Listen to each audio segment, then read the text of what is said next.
Adlaw nga Miyerkules karon mga kaigsuunan, petsa 22 sa bulan sa Hunyo tuig 2022. Ang pagbasa kinutlo gikan sa Ebanghelyo sumala ni San Mateo kapitulo 7 bersikulo 15 ngadto sa 20. Si Jesus mingon ngadto sa iyang mga tinun-an, pagbantay kamo sa mga mini nga propeta. Muanha sila kaninyo nga murag mga karnero, apan ang tinuod sama sila sa bangis nga mga lubo. Mailhan ninyo sila sa ilang binuhatan, kay ang sampinit dili man mamungag ubas ug ang kadya pa dili usab mamungag igos. Ang punuan nga walay sakit mamungag maayong bunga, apan ang punuan nga masakiton dili mamunga ug maayong bunga. Dili makabungag walay pulos nga bunga ang punuan nga walay sakit, sama nga ang masakiton nga punuan dili makabungag maayong bunga. Ang matag punuan nga dili mamungag maayong bunga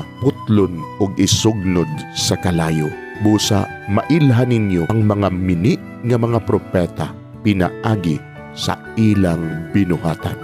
Mga igsuon, ang Ebanghelyo sa Ginoo. Daigon ikaw, O Kristo.